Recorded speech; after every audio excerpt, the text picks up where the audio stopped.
தோட்டக்காரர்னா உங்க இலை வரணுமா? உங்க இலை காஞ்சு போகுமா? உங்க மரம் தண்ணி இல்லாம வறண்டு போகுமா?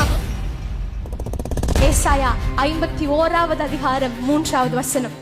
கர்த்தர் சீயோனாகிய எனக்கு ஆறுதல் செய்வார். அவர் அதன் பாழான ஸ்தலங்களை எல்லாம் தேறுதல் அடைய செய்து அதன் வனாந்திரத்தை ஏதேனை போலவும் அதன் அவாந்திர வெளியை கர்த்தரின் தோட்டத்தை போலவும் ஆக்குவார்.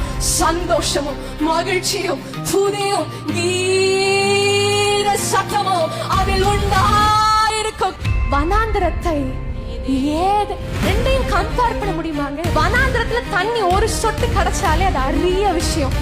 அப்படி ட்ரையா வறண்டு போயிட்டு இருக்கிற வனாந்திரத்தை ஏதேனை போல உங்க வாழ்க்கை வனாந்திரத்தை போல இருந்துச்சுன்னா ஏதேனை போல நம்ம வாழ்க்கையை மாற்ற அவர் வல்லமை உள்ளவரா இருக்கிறார். அதன் அவாந்திர வெளியை கர்த்தரின் தோட்டத்தை.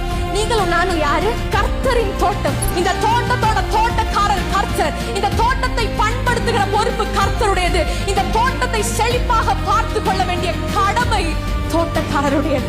நான் தான் தோட்டம்னா என் இலை உதிராம பார்த்துக்க வேண்டியது தோட்டக்காரருடைய பொறுப்பு. என் தண்ணி பத்தலனா நீர் பாய்ச்சி காப்பாற்ற வேண்டிய கடமை தோட்டக்காரருடையது. இப்ப சொல்லுங்க, அவர் உங்க தோட்டக்காரர்னா உங்க இலை வரணுமா? உங்க இலை காஞ்சு போகுமா? உங்க மரம் தண்ணி இல்லாம வறண்டு போகுமா? உங்க தோட்டக்காரர் ஒரு மனிதன் அல்ல, ஆதாம் அல்ல, அவர் தேவனாகிய கர்த்தர். அவர் உங்க தோட்டத்தை